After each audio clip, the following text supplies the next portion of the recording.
And we're live. This is Deacon Joseph Swaden. Happy Lent to everybody. We're doing Orthodox Apologetics Live. Father Enoch is working on his computer, so he should be here soon enough. Set that up. Okay, hold on.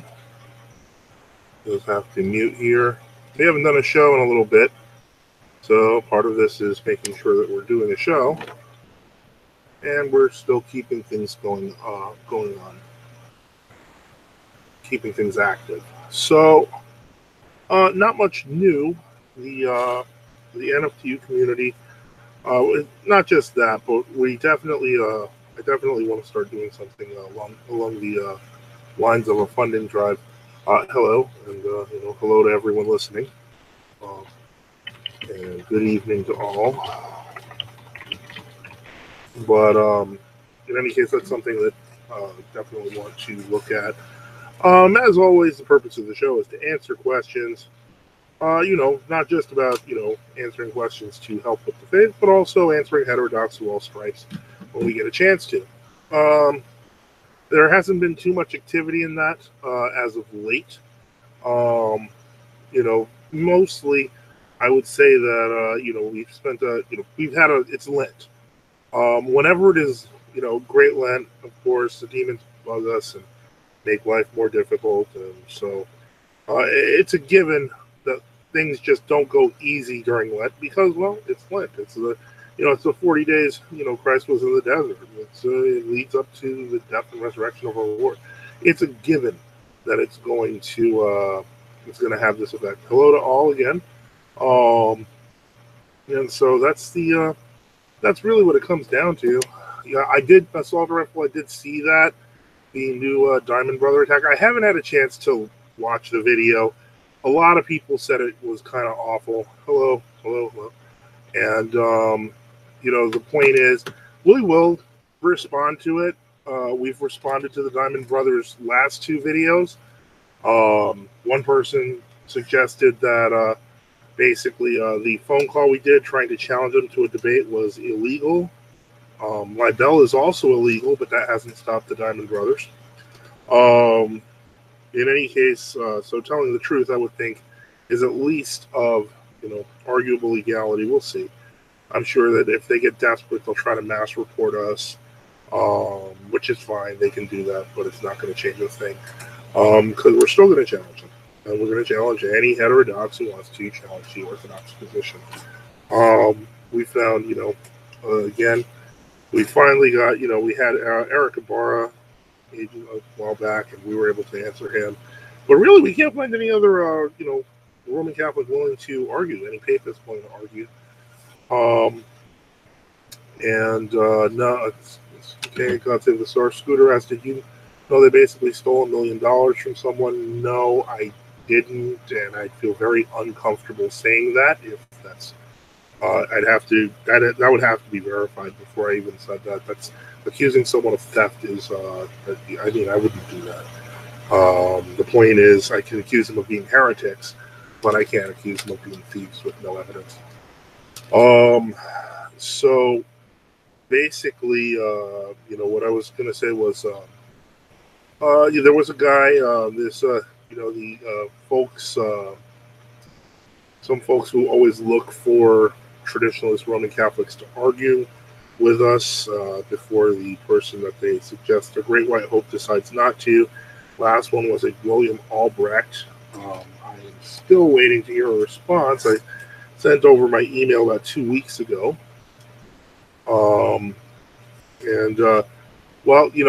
Scooter, if you want, you can send me the source. If that's true, that's really, really awful. And, I've gotten to the point where I'm asking about fundraising drives, and that's just terrible.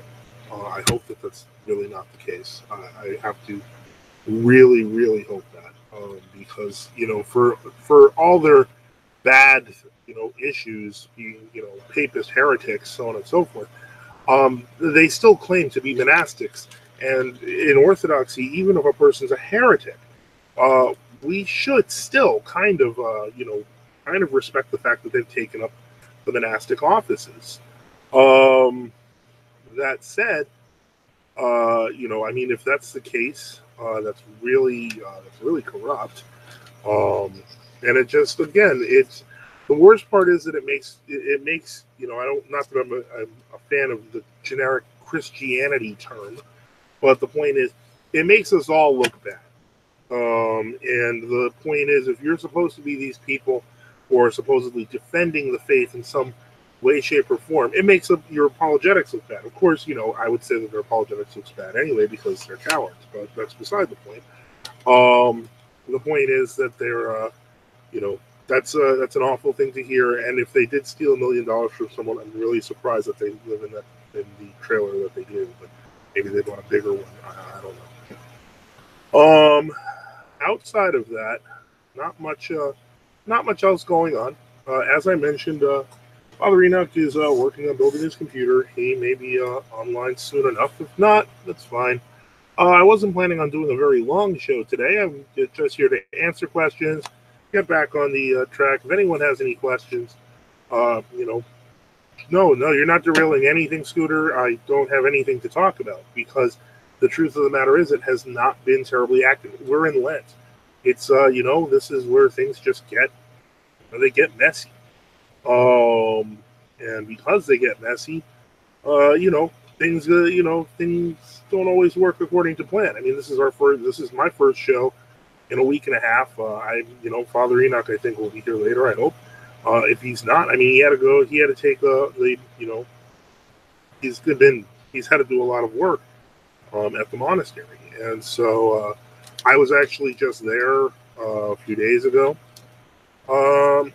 Can you talk about Lev Gillette and the Immaculate Conception?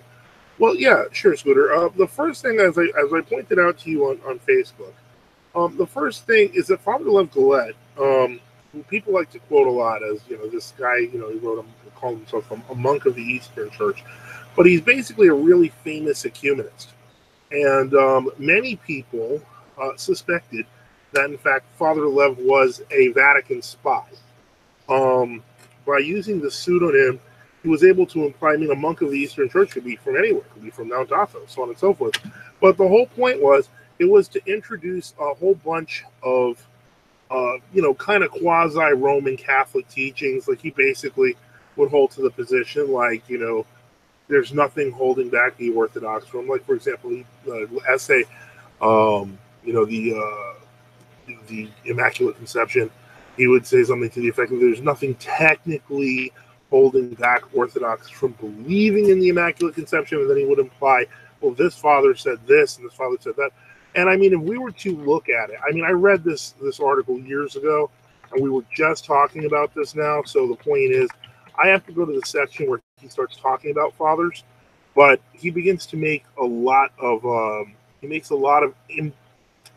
implications, and then he finishes that off by what do you call this? Benedicite. How's it going, Father? All right, are we online? Yes, we are. Okay. What are we talking about? Well, what we're talking about now, I was literally saying a whole bunch of nothing. Scooter from God Save the Star asked about Lev Gillette and the Immaculate Conception. And what I was explaining is that Lev Gillette was basically a Vatican spy. And so a lot of the work he writes by nature is kind of suspect. I remember. I don't know if you know the account. How Gillette or Gillet, I don't know, he's French. I guess I don't know how to pronounce his last name. He just walked into the Russian church in Paris and just started serving. It's literally how he joined the ecumenical patriarch. It's Paris XR. Wow.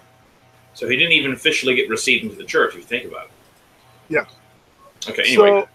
So the point is... He had been a former Uniate priest, by the way.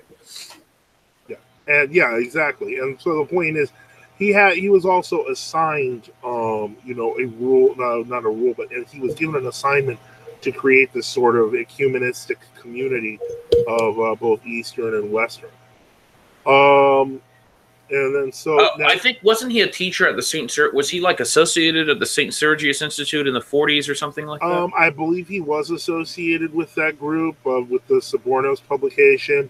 This is exactly what I'm talking about when I say that there's kind of a if you ever come to Kenya, do you think, Deacon Joseph? I don't, not anytime soon, but maybe one day, God willing. I mean, Africa's kind of awesome, and I hear that that's where Orthodoxy is growing hugely.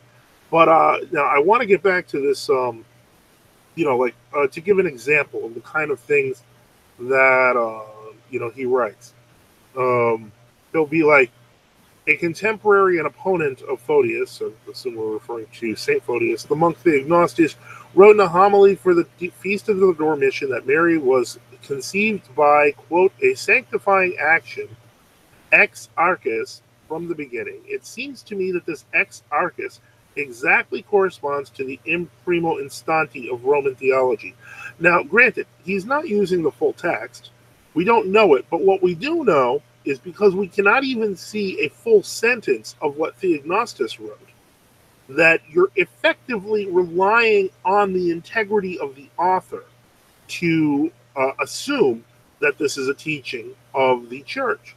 And that is precisely why Lev Galet, did what he did in terms of becoming, quote unquote, a monk of the Eastern Church. Because if his name was Eric Ibarra, we would be like, let's double check that father.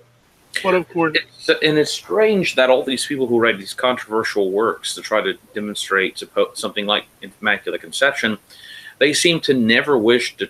For example, why don't they just translate the entire homily? If they're such great scholars, Greek scholars, why not just translate the entire homily of the monk Theognostus, publish it, and publish an introduction to it with the Greek critical text and pointing to the manuscripts?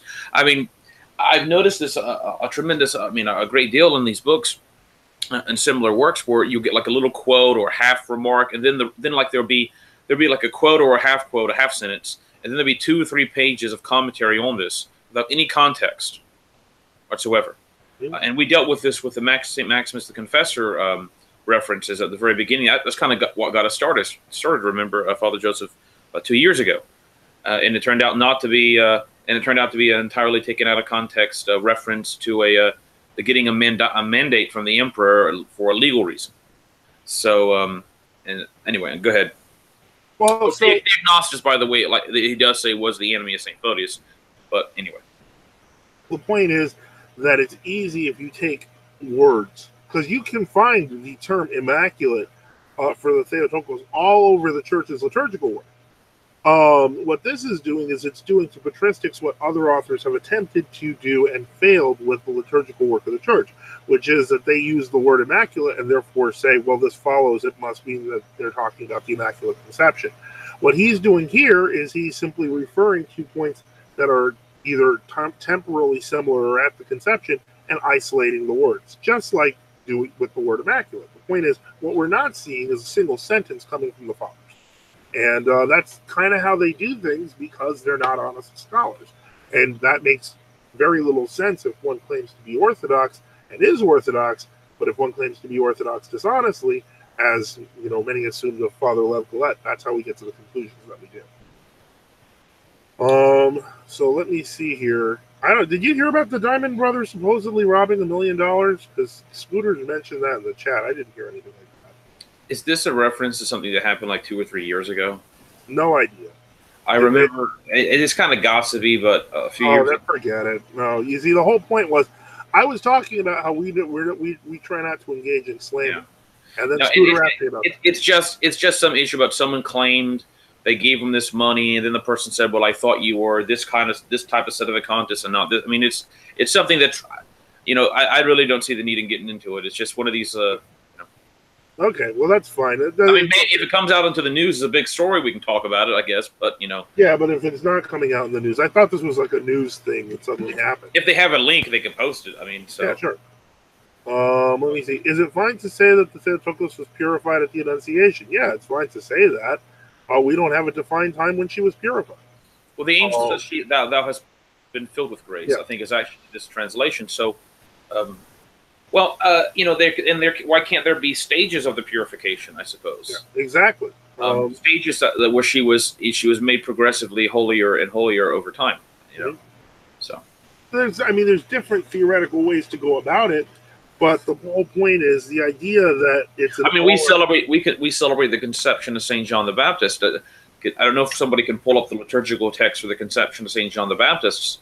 Saint John the Baptist, but this does not imply we accept that Saint John the Baptist was immaculately conceived. Which ironically was one of the arguments used during the scholastic period for why the Theotokos would be considered immaculately conceived, and they actually were arguing for St. John being immaculate too.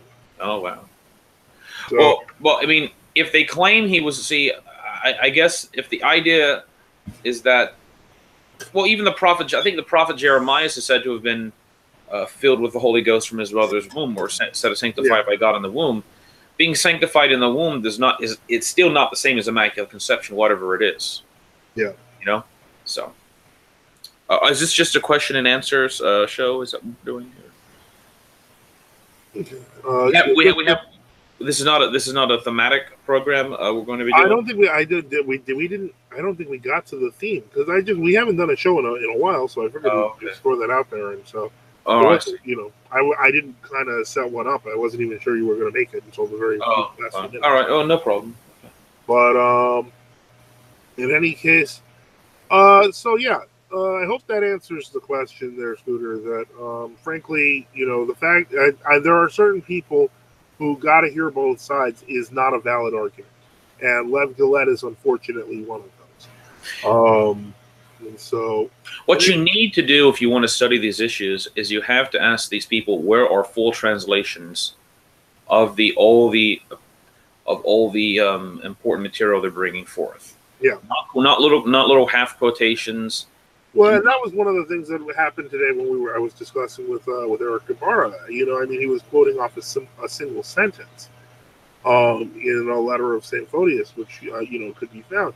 The point is, and not to attack him, I don't think he knows how to translate or read either Greek or Latin. So the point is, he's just going by Dvornik's text. What is Dvornik saying exactly? Well, Dvornik is arguing, as many of the early 20th century scholars argue, the Roman Catholic scholars. They try to argue that Saint Photius basically kind of deceived Pope John VIII and was kind of like acting in bad faith, and so that he secretly had an agenda all along. In other words, they're basically arguing that Nicholas was right, even though he wasn't.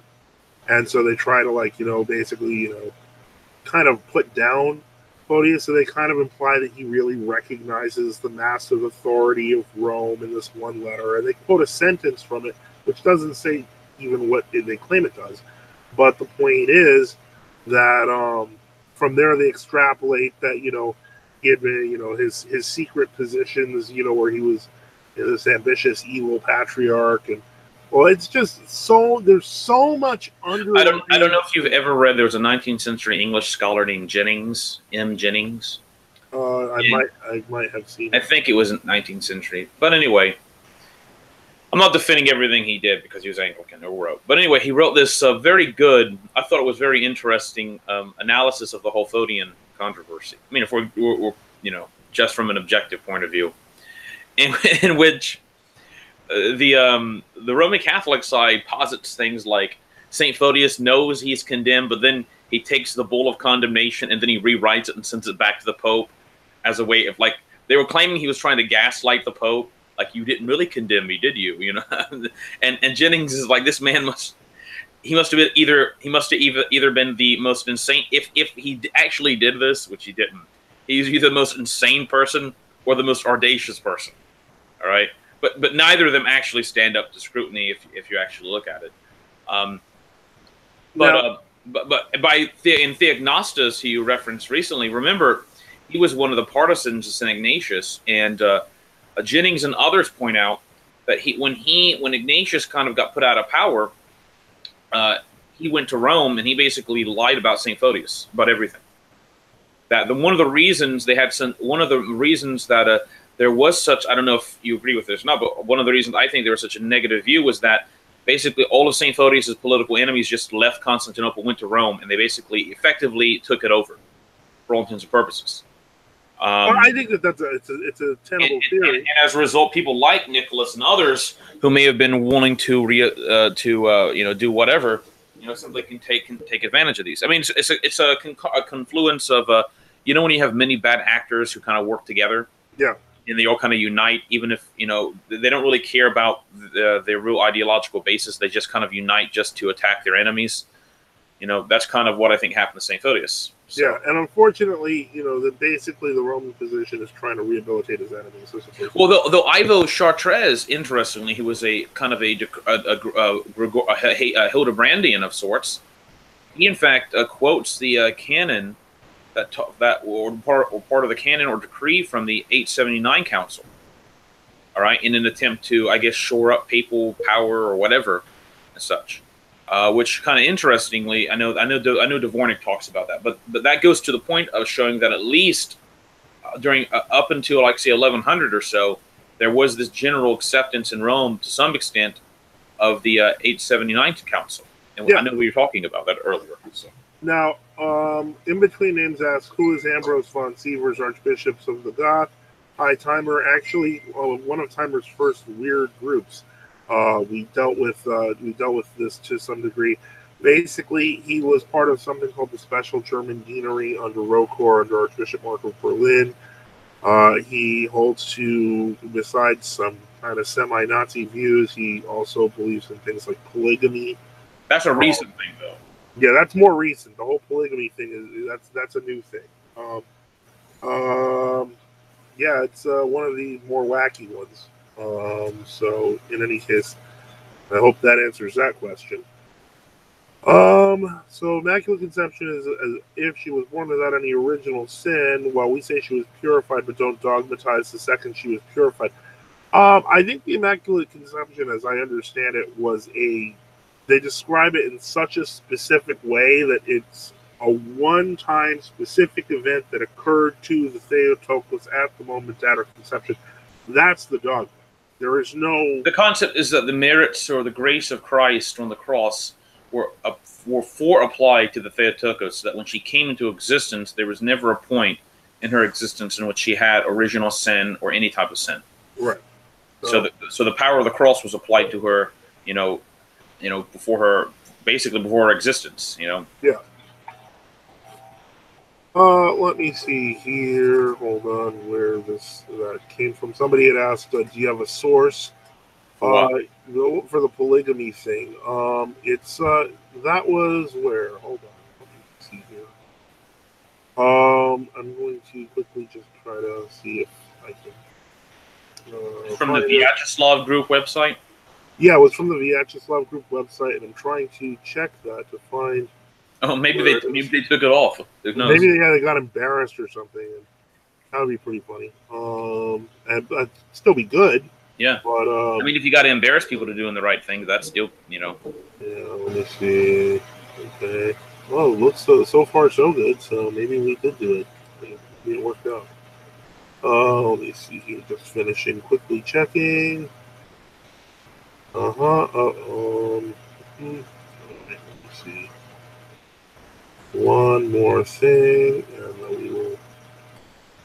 I know somebody a few times during the True Orthodoxy program, someone sent us the link to it. Yeah, that was in the chat log of the True Orthodoxy episode. It's probably there. Let me check. Let me see. Yeah, I think it was in the True Orthodox. What's it called? True Orthodoxy site. Let me see here. Hold on. What's this? Well, I'm saying on the True Orthodoxy episode we did a few weeks back, in the chat log, someone brought the issue up. Yeah. So that's where you could look for it, and I really want to find it though, because it was so mind blowing for me when I read it. I can totally understand why somebody would be freaked out. But if they did delete it, because I'm not seeing it right here, I'm not seeing it right now. Then thank God. Yeah, that was disgusting. And that's like an American website. I don't know. Who knows exactly? Yeah. So the point is somebody's website too. So hold on. Well, wait. Let me switch to live chat because I think Timer found it. Yeah. Well, that's the thing. I'm looking on the site Timer, and it seems I can't find it. It seems to be gone. I've been looking all over that site, But yeah, it was pretty weird, and thank God it's not that thank God they might have taken that off because it was crazy. It was crazy. Not that but unfortunately, if they took it off, that might mean they just believe it in secret, but realize it's so shocking they don't want someone to follow along, which would be even worse. So we'll keep their feet to the fire. Let me. Now, I was looking earlier, maybe it was yesterday.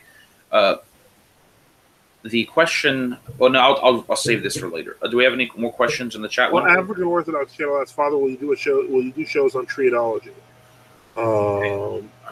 Trinity. Yeah. Mm-hmm. I guess we could do a show on the Trinity. I mean, that would be an interesting show. Oh gosh! Are you having some sort of distortion in the background, Father? It's still. I'm still using the. Onboard mic. Onboard mic because the regular mic disappeared. Yeah. Okay, that's still there. Yeah. No, it's still there. Oh, the crazy polygamy thing. Still, yeah, the crazy polygamy thing is still there. Okay. No. He links to it. You could in between names. If you go to that page, the link to his actual website where that's written is that is him. Now, something interesting I thought would that I could bring up was every now and again I kind of check Portal Credo, which is kind of this Russian religious news site. Yeah, I know them. And it's run by the Imaslavas, but sometimes you have to read between the lines for the news stories anyway. Yeah, well, Alexander Soldatov, was an actual reporter, so he does. Yeah, he does actually interesting stuff. I do think that's. Soldatov's not too bad. Yes, the rest of them are kind of pointless. But. Well, they have all kinds of people there, and there's like the liberals. Anyway, they publish homilies by Gregory Laurier. Anyway, and I remember the program we had discussed the Imaslavy issue on the Hakna, and I said, Imaslavy is almost I said, imagine if somebody took the Akathist to the Holy Cross and were to try to claim that the cross was uncreated, or because of the very flowery language applied to the cross in the Akathist. Okay, and interestingly, Gregory Laurier had a homily which is titled "The Cross is the Name of God." You're kidding. I'm not kidding. He says the name of God is God, and the cross is the name of God, so the cross is God by the transitive property. He really says it. You got to go to the Portal Credo website. I'm like afraid to do that. That's next level heresy. Well, it's this idea that if the name of God, whatever the name of God is supposed to be, it can be God, and the cross is exalted above everything else, according to the Akathist. Then they're reasoning that the cross, in some sense, is per se uncreated. It's like there are heretics who just want to get weirder and weirder. I was thinking, did he listen to our Hakna program and decide, that's a good idea? How they were attacking me. Maybe they just did that, But, so, anyway. Anyway, so, yep, it's... the other issue I thought to bring up was there's this interesting series of articles. I don't agree with everything in it, but it's an interesting series of translations. It was an article written by the New Calendar Proto-Presbyter in Greece, where he criticizes the modern attempt to portray St. Isaac the Syrian as an historian. And this is contained, hold on, let me find it and I can post it. Isaac Syrian historian. It's on the website of this John Sandianop. He just translates it, nevertheless. So anyone can look it up. But I think the priest who wrote it, his name is Proto-Presbyter George Fotopoulos, I think, or John Fotopoulos. All right. Okay. But he brings up some points, I think, for example, that the ascetic homilies of St. Isaac the Syrian, for example, we know those in the English translations through HTM, all right, that there's actually kind of a parallel Greek version. And the parallel Greek version does not have many of the offending passages in it that you have in the standard Syriac text people are using, okay? For example, The older Greek version that was used in the church, instead of Blessed Theodore or the Interpreter, who is Theodore of Mopsuestia, it's like a reference to St. John Chrysostom. And so I guess his point is that everyone kind of believed this was St. Isaac was an Orthodox bishop until in the 20th century, people began to, I guess, think, well, you know, we've discovered these other manuscripts. And anyway, anyone can read the article if they wish. It's kind of interesting. Anything that someone writes against renovationism or attempts in some ways to try to counteract it, I find, you know, refreshing because at this point, all it is all you're dealing with is renovationism and so-called scholarly work. Well, that's part of the. It's like when people come to me and they say, "Oh, so and so has degrees and secondary sources," and ha ha ha, blah blah blah, you know, with his degrees and such. I'm not impressed by that because more than likely, all the people they're quoting are heretics who have their own agendas in what they're writing, and are usually really really boring and have this academic attitude and tone to them. They're, you know, it's amazing when you read the Holy Fathers how devoid they are of that arrogant tone you find in most 20th century, even a lot of quote unquote Orthodox writing. It's yeah. And for example, I mean, you know, Saint Isaac was not on, and one of the points, for example, that some people were trying to make was that, well, Saint Isaac wasn't on the church calendar until the 20th. I mean, technically, he was added on Mount Athos, I think, by this Father Paisius in Zapidus in the 1980s. Originally, he wasn't. He may have been commemorated in some long list of saints on a certain day or whatever, but he did not have a separate feast or anything like that for a very long time. St. Isaac the Syrian, even though many fathers quote St. Isaac or reference St. Isaac the Syrian. Did he have? But is he on the Antiochian calendar? I don't know. He wasn't on the Greek calendar, and this is all they were dealing with. I guess as if that's all that matters. Why did they just check the Greek Patriarch of Antioch before making that assumption? I don't know. It could be. It could not. I just don't know. But my point is that if St. Isaac the Syrian was indeed not on the calendar of the Great Church or Mount Athos, that would not mean he's not a saint, because not all saints are listed on the calendar of the Great Church or of Mount Athos, if you understand my meaning, Father Joseph. Yeah, no, I understand. But it's sufficient to me, and I think this Father Fotopoulos points out, that enough people quoted him as a saint for centuries, for 1,000 years or more, to justify him being a saint. So anyway, and he brings up a number of points as Father Fotopoulos. I don't really have the link to the video, so I can't really post it in the chat. I don't know if you could send it to me in my. Oh, here it is. Maybe this is the YouTube link. And the one thing I don't agree with him on is I do not agree that Saint Isaac the Syrian of Italy is the same as Saint Isaac the Syrian of Mesopotamia, but that's not a big. That's just anyway. So there's the there it is in the chat. So if anybody wants to go through the multi-section articles and such. Anyway, okay, continue, Father. Do we have any thematic issues to talk about today, you think? Or? No, I literally just I figured we didn't do a show all week. We haven't done a show since last Thursday, and I felt like we really should. No, but past that, I just felt like we needed to. Okay, hold on. The link they provide doesn't. I don't see why you really want to know about Ambrose von Sievers, but okay. Give me a second. Give me a second, please. Because I gotta. Apparently, okay. Postart.ru. Okay, it's the link is broken. Well, how did you find it? You were just reading it, weren't you?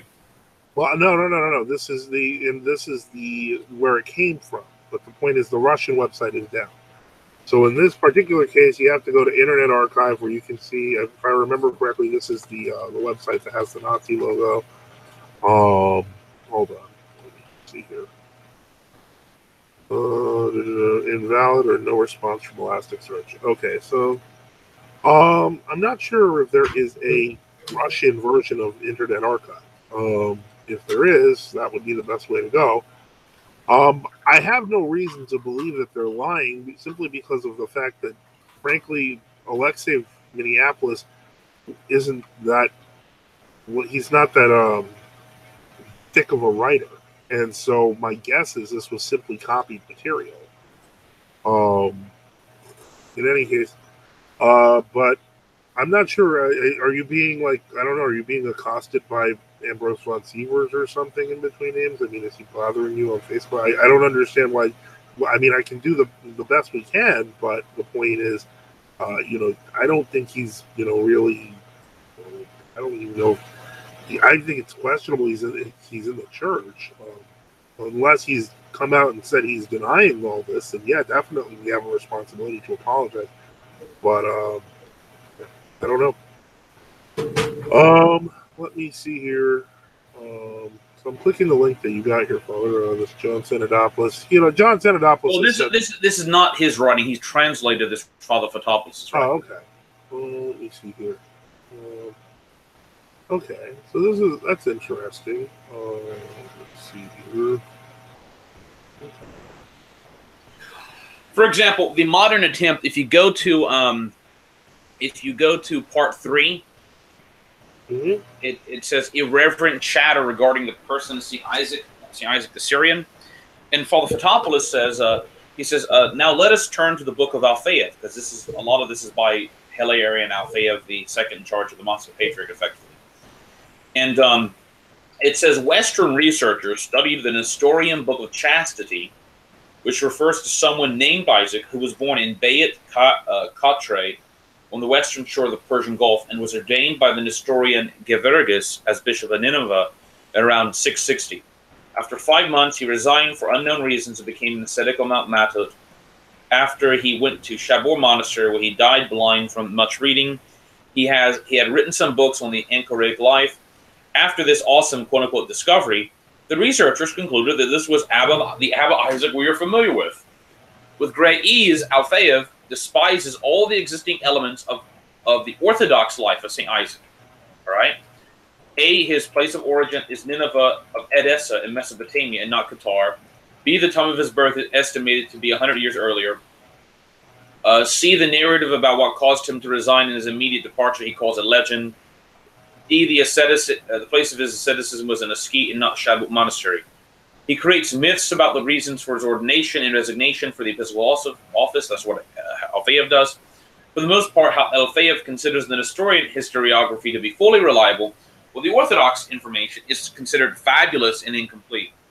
However, what's really I gotta note, this whole Constantinople Russian schism is great because of the fact that these folks are going off on each other the way we've always gone off on them all. And well, in case of Father Fotopoulos, he had written this like 10 years ago or so. Yeah, but he deserved it 10 years ago. Oh, well, yeah, exactly. Well, remember, there are groups of people in the New Calendar Church of Greece that are kind of like these conservatives. I mean, they wouldn't be acceptable to us, but a lot of them instinctively don't like stuff like Saint Isaac's a Nestorian. I mean, that's so. But anyway, for example, Father what's his name, the other proto-presbyter up in Thessalonica, and the ecumenical patriarch who got in trouble. Oh, Metalinos? Yes, no, not Metalinos. Theodore Aziz. Yes. Okay. Yeah. But again, they have their own problems too, because they have the Yugoslavia issue that's kind of lurking under the shadows in their own group. So, anyway, okay. What's the next question, or what do we have to address next? I guess there's still some stuff about this guy. I guess there are people who are with him locally. I'm not sure if In Between Names is in the U.S. or not. I presume not. Well, then they simply need to ask Ambrose von Sievers, does he believe polygamy is permitted in the church? Privyet, Ronald. Just ask. Just ask him. That's the easiest thing you can do is just to ask people. Well, I'm sure the ecumenical patriarch feels that way about the Moscow patriarch, and let them. We'll just watch from the sidelines, because the best part about this is that everyone's pulling out the best facts. Remember, they've been hiding. Here's the issue. Both sides have been hiding all the blackmail and juicy parts about each other for years, just for these occasions. And for years, we were kind of used to different Orthodox or calendars groups kind of doing this. And a lot of times it didn't turn out to be anything really big. I mean, sometimes it did, But you know how when a group would break communion, they'd be like, well, he did this back 2 years ago or something. Yeah. Oh, yeah. But the MP and the ecumenical patriarch have been hiding stuff about each other for years. And now they don't care. Now they can just say whatever they want. Yeah. And remember, I don't know if we discussed this last episode. The Serbian Patriarchate put out a statement about, what, 4 weeks ago, in which they stated that anybody who celebrated with the Ukrainian autocephalists, yeah, they were not in communion with, and they would not do anything with. So, which is kind of a selective breaking of communion. Yeah. So they can claim they haven't broken with the ecumenical patriarchate as an institution, but they have broken communion with the ecumenical patriarchate. I mean, patriarch, because why? He obviously celebrated with all these guys. Right. So they're leaving it for another ecumenical patriarch to not do that. Yeah, that's what the road they're going down. I mean, all the while, the Moscow Patriarchate sends people to the Vatican to have the ecumenical dialogue with them. None of this makes sense, but it'll all come out in the wash. It's just it's a very good time for getting out the facts, and it's all, it's a great day for Orthodox Apologetics. One thing I do love about what we do is we don't deal with the academic garbage. We try to deal with the fathers directly, and we live in a time where all those texts from Nancy and all etc. I was looking at them today. You could just read them for free on the internet. That's amazing. I mean, you would think this would inspire a whole generation of new translations of Eastern and Western fathers, but probably not. Probably most people, we have more information than ever at our fingertips, and we don't know what to do with it. Our job when we're dealing with Orthodox apologetics is to learn what to do with it and use it. What are some recent discussions that we've been having on the Orthodox Apologetics forum? Again, let me see here. The one I was just mentioning with Eric Ibarra, that was what was that? That was did Rome initially accept Constantinople for 879? If so, when did they reject it? And basically, Eric tried to answer that, and the point is, it was not. There's no way to argue that Rome did not accept 879, and Eric's argument was effectively that 879 should be reinstated among the Roman Catholics, even though that would contravene his own positions in a number of different ways. But more importantly, the reason that that's in defense, the reason that that position is not defensible for him, is because of how much Hildebrand relied on 869. So I get the impression he wants to keep 869 and 79, even though they're contradictory. So that's one. What was another discussion that was being had? Hold on. There was a discussion about deaconesses, if I remember. Yeah, that was kind of interesting. Interesting number of points. The problem with the discussion about deaconesses is there's this attempt to portray them as female deacons. I know that seems, and what I mean by that is female Levites. In the Orthodox West, since at least since the time of Saint Lawrence the martyr, in his life and in the liturgical text associated with him, he was called a Levite because the deacon was kind of the assistant or aided the priest in the sacrificial ministry of the altar. All right, so, but you never have reference to female Levites. The deaconess, as far as I understand, Father Joseph, had essentially only. First off, the deaconess, there were no female readers, there were no women readers, and there were no women. Right, there was no female hierarchy. Exactly, that did not exist. The deaconess was an office for women. Ideally, they were supposed to be taking vows of celibacy and to wear a veil, and to be the age of 40 years old, according to the Council of Chalcedon. And their roles were one, helping women in baptism, since baptisms were done in the nude at that time. And it was considered improper for a male priest to, see a naked woman, obviously. And the other, I think the other was when a priest goes and takes communion to a shut-in or an older woman, a deaconess would go with them. If you read the Apostolic Constitutions, which a lot of these people like to refer to, the deaconess is basically their whole point was that they were in charge of the women's side, and they were maintaining order. For example, women were not allowed to speak to a priest or a bishop unless the deaconess was there. The deaconess was to make sure none of the women talked in church. I mean, there were things that's actually pretty useful. It's too bad they would never use it like that now. Yeah, exactly. See, here's the problem: is that the ancient or office contradicted the very nature of the feminists who are trying to introduce female deacons. All Yep. right, it's very much contrary to that ancient form and order. There were no deaconesses, as far as I know, in Rome until they first started to be introduced during the height of the Byzantine period. But even then, again, they were not serving at the altar. They had vows of took a vow. For example, I know in the life of Saint Nilus of the Greek saint in Italy in the 10th century. Oh, Nilus of not Sora. Rossano. Rossano. There was a Greek abbess of a monastery, and she was called a deaconess. But it didn't really imply much because the authority of an abbess was already great to begin with. For example, every now and again you'll find like a consecration prayer for making a deaconess by a bishop in a euchologian or a sacramentary, and oftentimes it's no different than the consecration prayer for a widow, like giving a special office of a widow. And then in the liturgical books, sometimes it's only 2 or 3 sentences. So, for example, but I don't know much more to say with it. I think people just make too much of it. I know Saint Nectarius made the abbess of one of his monasteries a deaconess, and I think he made 1 or 2 other women deaconesses. And Saint Nectarius made the statement that the deaconess was more or less functioned as a kind of a sacristan for a women's monastery. That is, they took care of all the sacred vessels and made sure everything was maintained for when the priest came there. That seemed to be the extent to which he positioned it. So the problem now is people who are promoting kind of the so-called deaconesses are really female deacons, especially in world orthodoxy. They're really they're really women's ordination people. For example, there's this Valerie Karos, Sister Vasa, all these other people, and they have this conference. I was surprised when you said Sister Vasa. I was like, wow.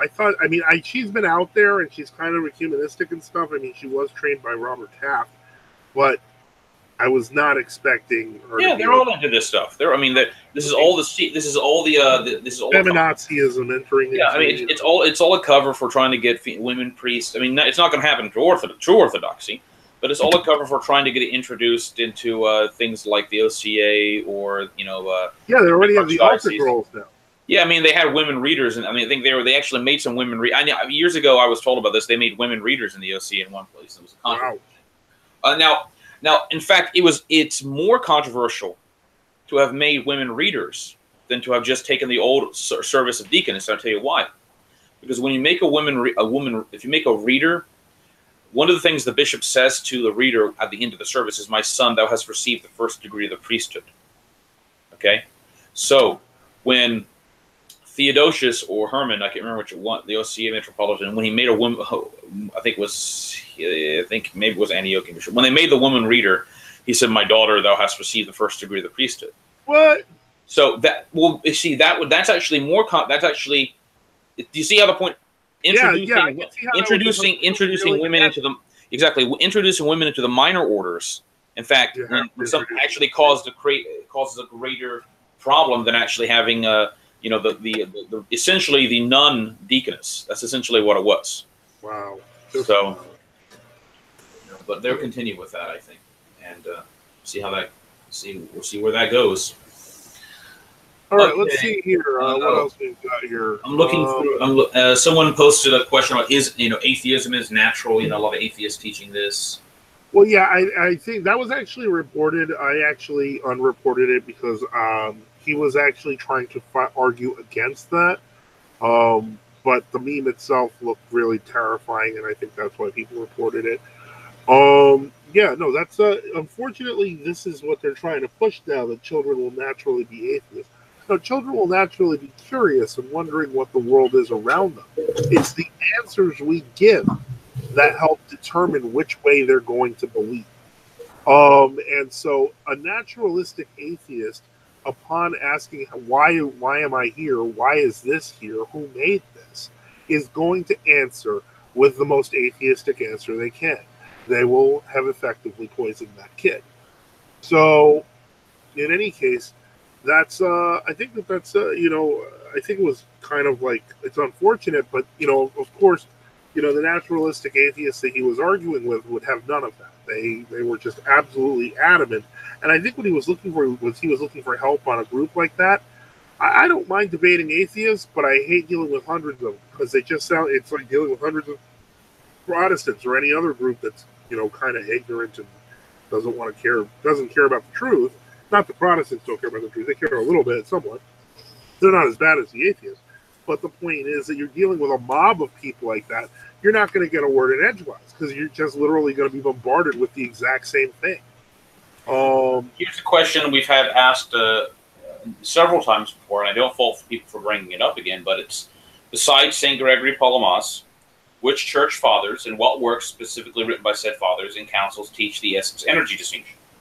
And this is something constantly brought up by Roman Catholics or Protestants. Yeah, and we've mentioned the Lateran Council 649. And Maximus the Confessor. Yeah, and the point St. is, Martin, the Cappadocian Fathers.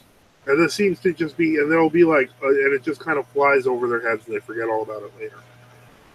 I oftentimes wonder what, to me, the essence-energy distinction just is the most natural distinction that you can possibly have from reading the Bible.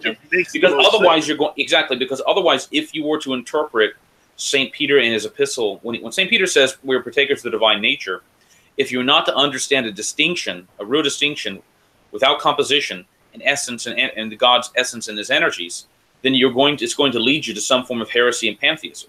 Yeah. So the only conclusion to have is a distinction between God's essence, which no man can partake of, and his operations or his energies, which men can partake of. It saves and preserves theology from descending into pantheism.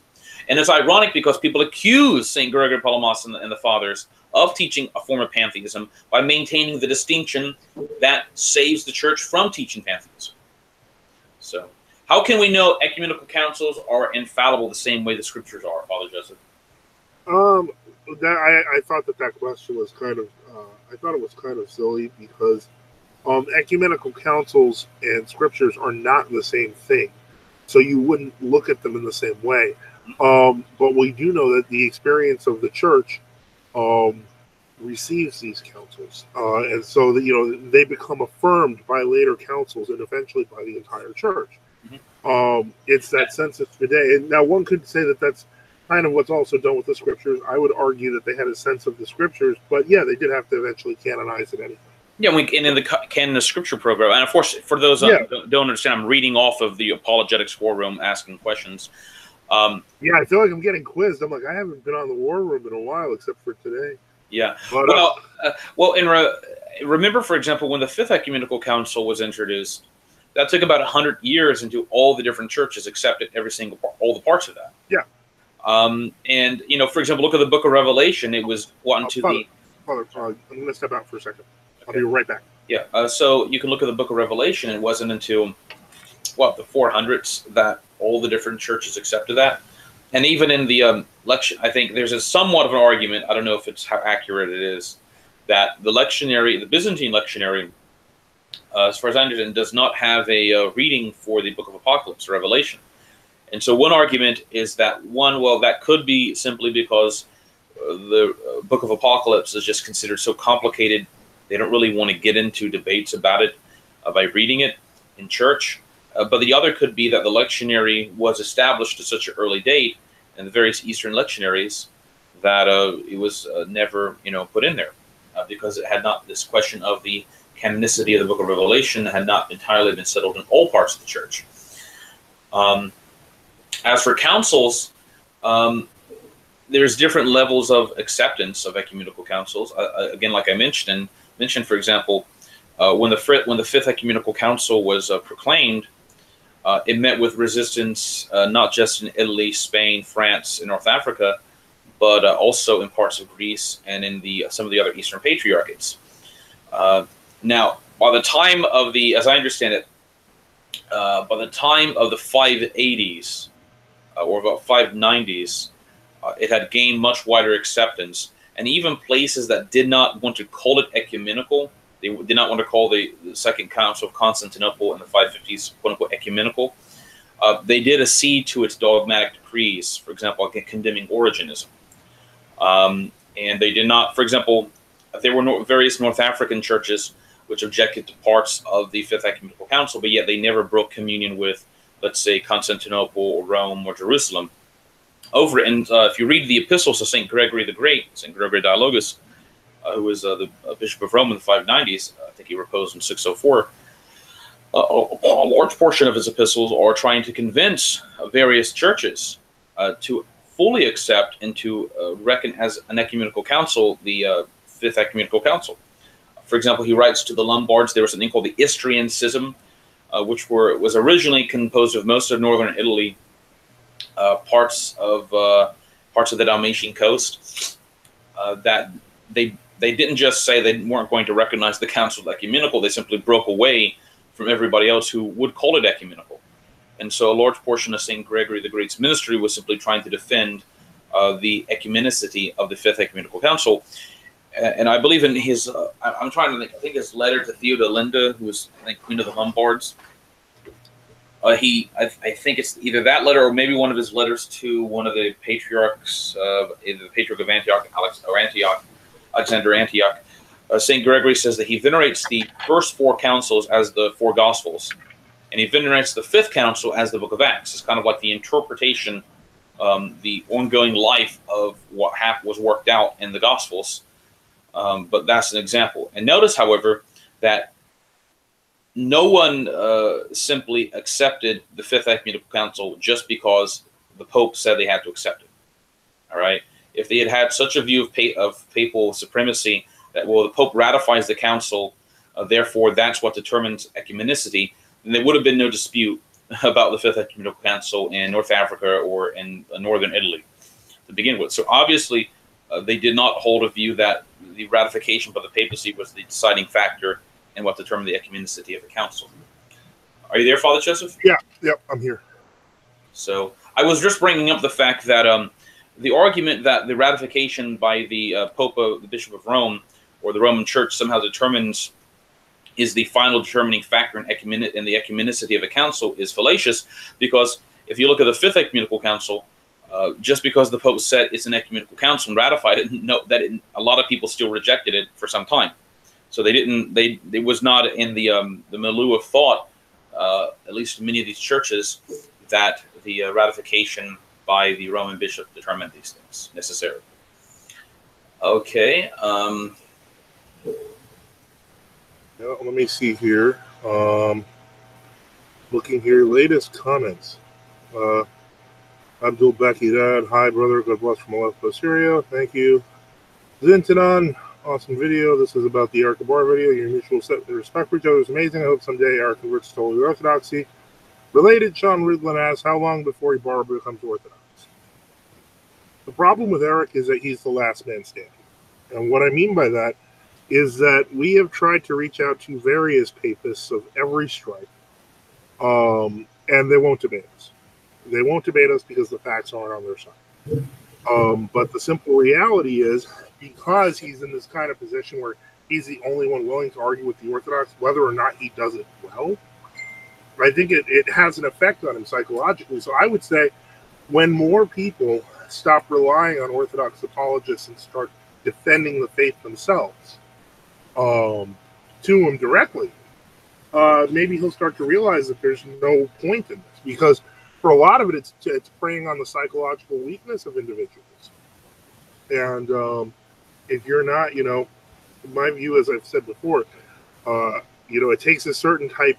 You have to have a lot of faith, but you have to be very particular and always go back to the fathers when you're doing this, because otherwise it can, it can seriously damage you if you're dealing with somebody who's, dead set, right or wrong, on converting you to Roman Catholicism.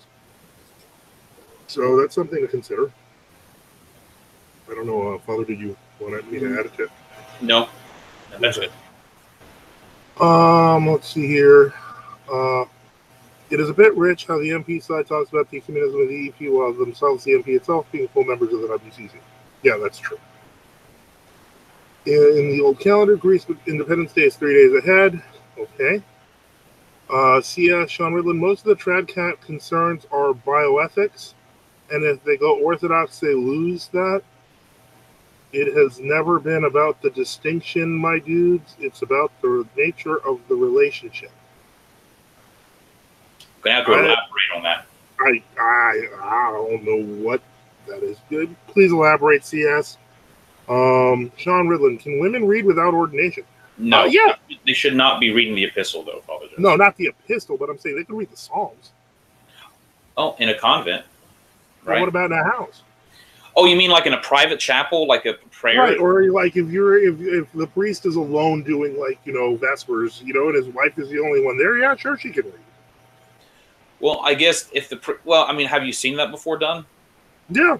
Okay, it's because I'm used to the monastery, so I right in the monastery. One thing we should clarify, guys, in the monastery, in a Western Rite monastery, the choir is behind the screen. So effectively, if you're outside the screen, you're even further out than the rest of the people in the choir. So that's kind of like, if you're not in that situation, though, then your wife could join in, but. Yeah, right. I do recall in the reading of the life of St. John Maximovich that he was at some church in France. It was like in a garage, and I think they were doing Orthros or matins on a weekday, and it was just this one other woman who was his driver, and he just told her just read. I guess there were like 6 Psalms in the Eastern Orthodox or something like that. Right, there's 6 Psalms. And I think he just told her to read it while he may have been Vespers or something like that, while he did the other priest parts or such. So. But ideally, it should be a man if you can't have if that can be done. But I think his question is without ordination. So, are you there, Father? I see what you're saying. So you mean, in other words, can she read because she's not ordained? Well, can a lay person theoretically could stand in the kleros? I mean, a layman, right. But they could read the 6 Psalms, for example. But they're not. Yeah, but they don't have to be a reader for that. Yes. Okay, now it says most Catholics will never go Orthodox. This is CS because they're so against contraception and divorce and such. Well, first off, the traditional Orthodox view is against contraception, and the simple reality is you're talking about trad Catholics. If you're talking about trad Catholics, they should become traditional Orthodox anyway. In general, Orthodoxy has always condemned the concepts beyond contraception, although some modern ecumenistic writers are for it. And nobody's for divorce. Like, I think this is a silly argument. I think they mean the theoretical possibility that you call it divorce instead of annulment. Right, exactly. But that's a legalistic shit. And if that's really what's holding them back, which I don't believe, I believe it's more stuff like I'm personally attached to Our Lady of Fatima and the Sacred Heart. I don't believe it's theological, because if it was theological, they'd realize what a joke it is. It's not honest. No, normie Catholics are fully on board with theology of the body. Yeah. Okay. Don't really know what that means. I sense many Ronald, or Pat, that's your rec rights. I sense many RCC lady hunger to return to grace within the Church of Rome. Is it possible for the RCC to return to grace? Yeah, sure. It has to return from heresy. Has to abandon being a papist and become Orthodox. Yeah. I do not think that's going to happen with the institution. That's not going to happen with the institution of the Vatican. No. So. And so let's see here. So yeah, no, I think that unfortunately, if we're not dealing honestly with the situation, then we're not going to get anywhere. If the majority of Orthodox are against contraception, and you point to a few liberal professors and say, "Oh, well, they're obviously that means the Orthodox are for contraception," then that's not an honest argument, because you will find. I'm correct, and within Orthodoxy, contraception is not something I've heard taught really. No, it's I've heard it, and if it is, it's some layperson you have to correct every now and again. Maybe. I mean, I've never heard that even. I think when you talk about contraception, you're really talking about something you're encountering. Now, again, I could be mistaken. There could be somebody somewhere who claims to be true Orthodox that does say, "Oh, you can use birth control or something." But even that, I can't imagine, because the problem with birth control pills is that they have abortifacient qualities. So I can't really imagine even embracing that. I'm sure that a lot of the contraception stuff is mostly coming from like kind of the St. Latimer's crowd, Father Joseph. I think we lost. Well, okay. No, you didn't lose me. You didn't lose me. I just muted it for a second because of all the outside noise. I don't know if it's the St. Vladimir's crowd per se. It might be the Holy Cross crowd. I'm not really sure, but it really just kind of came with the whole modernistic zeitgeist of the ecumenical movement. So now we're seeing more resistance to it. Even in World Orthodoxy, we see a lot of resistance to that. So this idea that Orthodox are all big into contraception is just a lie. It's not true. It never will be. In any case, let's see here. What we have more questions. I've seen them read without ordination in various Orthodox. Yeah, well, again, if they're not ordained. So, but the question is, there a man there who could do it, or is it? That's my point. CS, right? It's the Orthodox logic of contraception. Stop. You're not Orthodox. Please don't lecture us on what the Orthodox logic of contraception is. Let's read it out. The Orthodox logic of contraception is that they reject the Aristotelian notion that marriage is primarily about children. They cite St. Paul that marriage is primarily about not constantly winning. What Orthodox teach that? Yeah. And where does St. Paul teach that marriage is not about constantly winning? Constantly winning? I'm like, did St. Paul become Donald Trump all of a sudden? Like, marriage has got to win again. I have no idea what you're talking about. I've never heard any. You can't understand this if you weren't us. CS, I've never heard what true Orthodox bishops are teaching contraception. No, it's not an issue of that, CS. Because what you're saying is, you're saying that this is our position. We're saying it's not, and then you're turning around and saying, oh, it's really your position. That's dishonest. So don't call me a cultist, please. Thank you very much. Be honest. Besides St. Paul and marriage, okay, so it's sinning. Okay, well, it was much better winning. It's still wrong. No church father teaches that contraception is okay. Sorry. Yes, no fathers teach contraception. No, and they teach against it. As a matter of fact, there are canons against it. So, these claims are all they're not honest. And then they turn around and it's like, oh well, that's because it's not hidden. Is there? Where is this? There you go again. The Orthodox position is not to have any authoritative basis for any of this. It's in the canons. That's quite authoritative. So for you to say that is misrepresenting us. It's all pious opinion. Really? It's like he just wants to spam the chat room and not actually hear what we're saying. Okay, I'm confused. CS, are you saying that we are teaching that our church teaches contraception? Yeah, that's what he said. Are you saying that, for example, our church is teaching contraception? Are you saying our church is teaching contraception? We'll leave it at that. Yes, I want to know, are you saying that our church, Father Joseph, and our church is teaching contraception? Well, I think that's the Orthodox Church's position. So, well, who says it's the Orthodox Church's position? He does, and obviously, so some guy on a chat is saying it's the Orthodox. This is what I'm talking about. It's not an honest way of debating or discussing. You're making up. Oh, John Riddle says, if I want your opinion, I'll ask Pope Francis. Oh. Yeah, why don't we ask Pope Francis about it, right? Well, he'd probably be all for contraception. Exactly. I'm saying that Orthodox clergy can justify it easily, and I'm saying that in general they don't. It's interesting. The divorce rate in Italy is 47%, Father Joseph. I didn't know that. Really? You know the divorce rate in Greece is? What is it? In Greece is 22%. That's amazing. It's almost as if in a country that officially, supposedly is Catholic, the divorce rate is a lot higher than a country that's officially Orthodox. That's fascinating. You're totally trolling, CS. We're talking about it's one thing to say what the Orthodox position is. You go by the fathers, you go by the canons, contraception is wrong. There's no two ways about this. Period. You cannot come up with an alternate conclusion. You do not need to rely on Aristotle. The church fathers are clear. The canons are clear. Contraception, by the way, is mentioned in canons. It's mentioned in penitentials. It's mentioned in our tradition. So you're wrong. You're just wrong. Anyway, okay. So now that we know, now that we have reaffirmed that contraception is against Orthodox teaching. Well, Timer says father he's trolling. Well, you know, he's okay. So inform your friends though.